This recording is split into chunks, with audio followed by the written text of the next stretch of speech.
Welcome to Influential Entrepreneurs, bringing you interviews with elite business leaders and experts, sharing tips and strategies for elevating your business to the next level. Here's your host, Mike Saunders.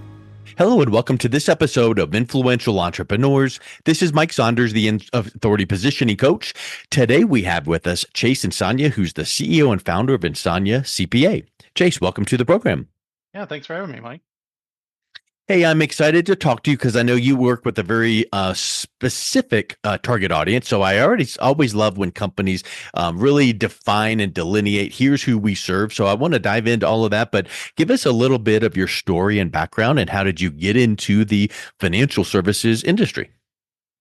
Yeah, so long story short, I've always been entrepreneurial and just never knew what business that would be. But after getting my CPA in 2009, I started this firm in 2011 with the premise on just helping business owners bridge the gap between having a bookkeeper and having a tax person. And those two are never incentivized to talk to each other. That was the original premise. And then from there, we've just basically scaled and gotten better advisory, more like tax planning, budget forecasting, weekly cash flow with larger clients, and really add that kind of value add that most firms don't do with the real-time communication. You can call our office anytime. We have Slack channels for our monthly clients, and so we embrace technology. We have always been like paperless. My team's all around the country. Our clients are all around the country. While we have a large focus in e-commerce that we've been doing since I've been doing it since the early 2000s. We work with all different types of business owners that are looking for that proactive advisory and tax planning that into 1231 that most firms aren't communicating timely with them.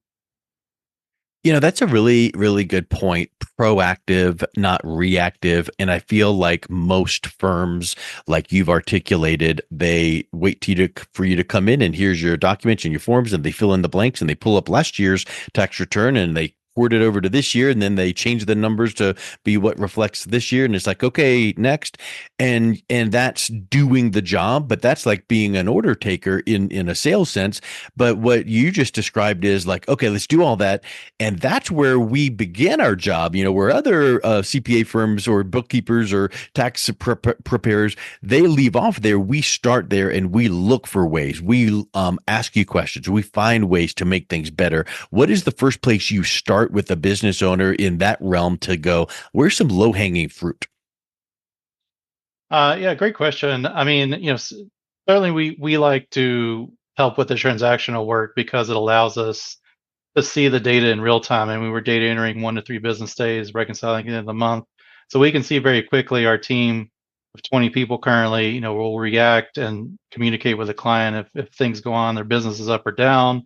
Things pop out at us, is this going to be the same thing for the rest of the year, et cetera? But some low hanging fruit when I have an initial conversation with somebody, usually it's their structure. Are you an S corp? Should you be an S corp? I just got off a call where the person was already considering an S corp, but they were rolling it into a holding company, and an S corp can't own an S corp, so this business that he reached out to should be a partnership so that his S corp can own it. So that's really the first initial questions of structure, and then from there, tax planning around it, and making sure you're getting the best benefit, for your money. So that's how we start kind of our initial advisory, is structure. Yeah, that's a good point because you got to have that baseline. Like, should you be a S or an LLC or a LLC taxed as an S? I mean, all the variations for that benefit. What you mentioned you have a little bit of a specialty with e-commerce businesses. Not that you're exclusive to them, but what are some of the uniquenesses of an e-commerce business versus a traditional maybe brick and mortar? Yeah, again, great question. It really just depends on, obviously every business is different. I mean, majority, are if you're arbitraging products, LLC likely an S corp makes sense for you. If you've got, if you operate a warehouse, you've got employees there, it might make sense to separate that out and lease it to yourself, so you separate some liability. And if you're on the East Coast, West Coast, it might make sense to be a C corp, just depending on taxes and how all that rolls up to your 1040 personal return. Um, so obviously different by everybody, but that structure question is what I initially dig into, because it really does drive how our first step of advising and proactively tax planning with you begins. Yeah, that's a super good point. Um, Also, you mentioned about cash flow. Like periodic meetings with businesses that have cash flow. Probably an e-commerce store or certain types of brick and mortar. You're gonna want to have those kind of conversations to go. Okay, maybe annually is not enough. Maybe even quarterly is not enough. What's the frequency that you recommend? Kind of sitting down and or Zoom to Zoom, having that kind of a conversation to make sure the cash flow is going to the places that it needs to go. Yeah, yeah. Obviously, I keep saying depends on the business, but it's Yeah. definitely true. But with larger clients, I mean, if you're doing 7, 8 figures of ecom, for example, we're likely monthly, if not weekly, and that is really, again, data entering in real time, coming out with weekly forecasts, so you can plan your cash appropriately. Obviously, you got inventory to buy. It's very tricky when you get into purchasing, and then you're waiting, 2, 3, 4, 6+ months to maybe sell it in Q4. And then with the data, it's not just about cash flow, but also about operations too. So we get into more where we have a virtual dashboard and send that out, and we really dig into the data so you can then work around operating your business financially and properly. So, for example, if we're looking at what are your top 10 states, what are your top 10 cities, and the top 10 products you sell in each one.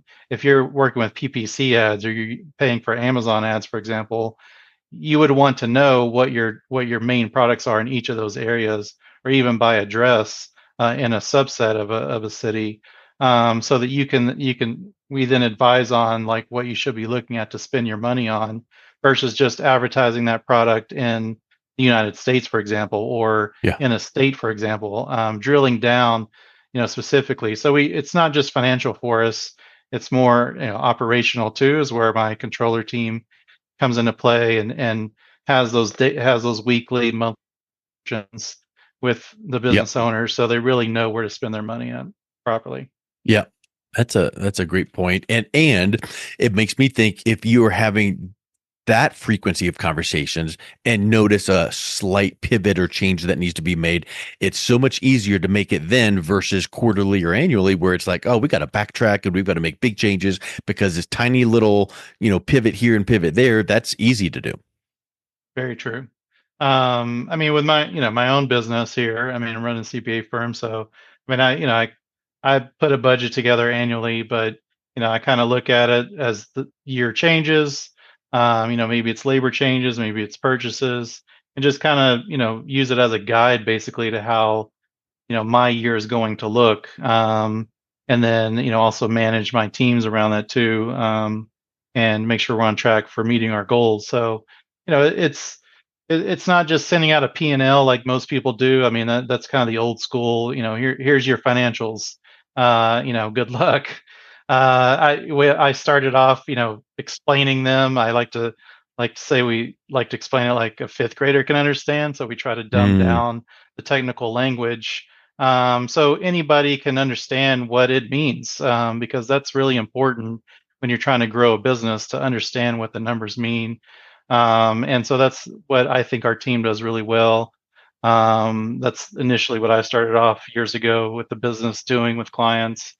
And so we're actively engaged in their business. We want to help them. We want to be proactive. So if they have things they're thinking about, we want to be that first call they're making, and say, hey, how's this going to affect me? What does this look like for taxes? It doesn't make sense to purchase it this year, next year, or hold off. All of these kind of variables are things we're thinking about. And then we get into obviously tax planning. If you're making a bunch of money and you got a bunch of tax owed, what type of vehicles, do we recommend you do? We're not a financial advising firm, but we have referrals. And, is it a wildlife fund that you, get 60, 70% back in the first year? Is it a oil and gas lease where you're getting almost 100% back on your cash you're putting in as a tax deduction in an active status? So, just as an example, like those are kind of like the fourth, fifth step of where we would go. Once we get engaged. But it really all starts from the transactional, making sure your numbers are clean, which is why we like to reconcile them so we know the financials are accurate that we're advising on at the end of the day. I love that. It's very sequential and makes total sense, which is like the engineering accounting person that you are. So that's awesome. You mentioned team a couple times.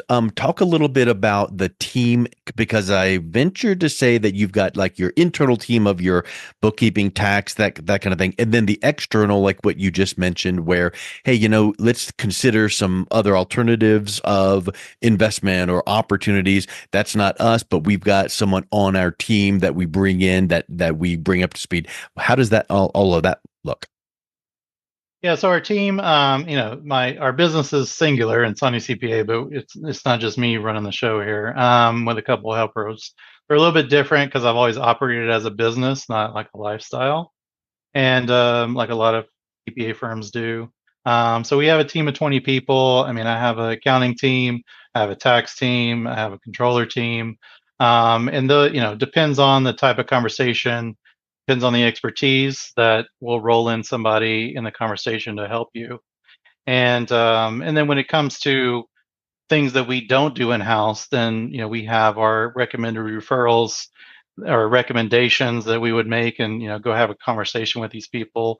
Most of the time, we're not, full disclosure, we're not making a referral for people we're referring things out to, and so we're really just doing it because we how we approach helping people is if we were you and your business, what would we do if we were in your shoes?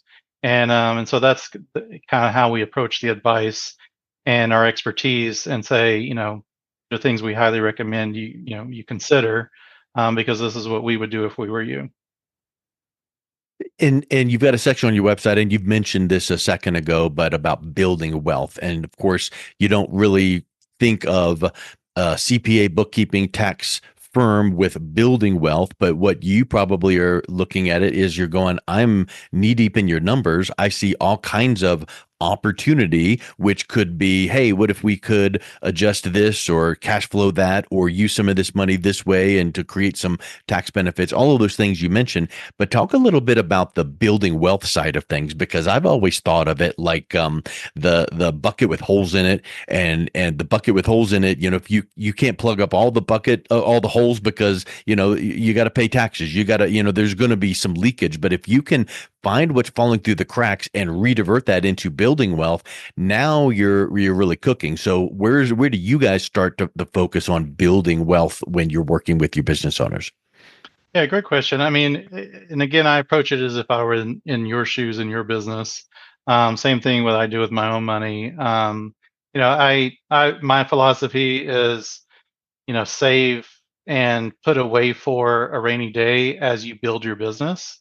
So at the heart of what we do, that's what we're trying to achieve for clients. So, instead of, Forbes had a thing where like 80% of small businesses never sell. Hmm. So think you know, what's your exit strategy? Is this a lifestyle business? Are you looking to exit in 3 to 5 years or 10 years?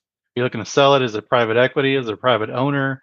I mean, generally, most people don't get their business sold even though they want to. And then those that have been running 10, 20 plus years, and now they're, kind of at the end and they're worn out, so to speak, and they want to exit the business. Are you going to get the blood, sweat, and tear value that you put into it? So my philosophy is, grow and save as you're growing your business. And so at the end of that rope, let's call it 20 years, I'm not counting on hoping to sell my business and hoping somebody's going to buy it for what I think it's worth. At the end of that rope, I will have achieved, financial independence because I've been saving along the way and investing it properly, and growing it through different investment vehicles. And that's at the heart of what we're trying to educate our clients about. And whether it's maybe you're starting a business, so I mean certainly we're not going to recommend to save money then, but when the first step, I mean just do a personal IRA, which is 6 or 7,000 a year, depending on your age this year. And from there, maybe it's just a SEP IRA for your business, or maybe it's a 401k, or you want to max out. So depending on what your goals are and your cash flow, and what you're looking to do, we kind of we ask these questions so we educate ourselves to know what right answers we should give you, and what the advice would be if we were in your shoes. But beyond just basic retirement planning, that we help our clients with, I mean, from there, we're looking at I'm like points and miles. So from there, we're like recommending the right credit cards based off your spend. So maybe you get cash back, maybe it's travel, and kind of benefiting that way because you're already spending the money. And then again, the next level would be like if you're making a ton of money, those higher level kind of tax strategies where you get into charitable trust, you get into, the funds, the oil and gas, the wildlife I mentioned earlier. There's all different types of vehicles that we're aware of, that we refer out, depending on the conversation with clients and if it makes sense for them.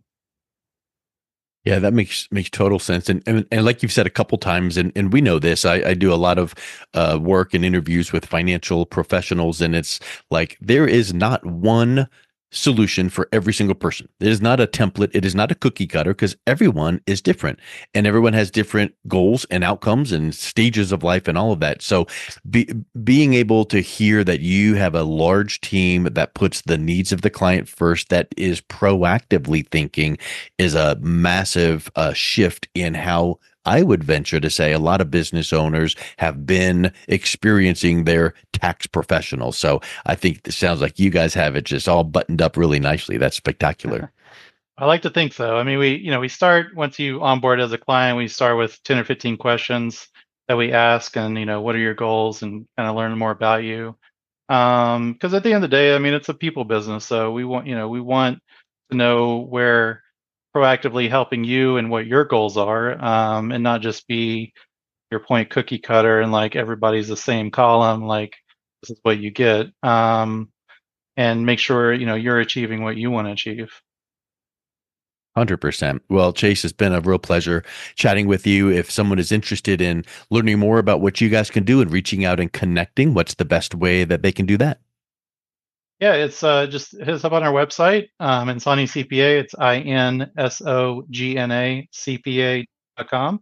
And unlike a lot of firms, we actually call you back the same day or likely the next business day at most.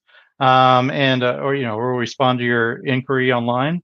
You're welcome to call us too at 512-891-8200. And somebody's always answering the phone from 9 to 4 Central every day, Monday through Friday. That is awesome. Well, Chase, thanks again for coming on. It's been a real pleasure talking with you. Appreciate it. Thanks, Mike. You've been listening to Influential Entrepreneurs with Mike Saunders. To learn more about the resources mentioned on today's show or listen to past episodes, visit www.influentialentrepreneursradio.com.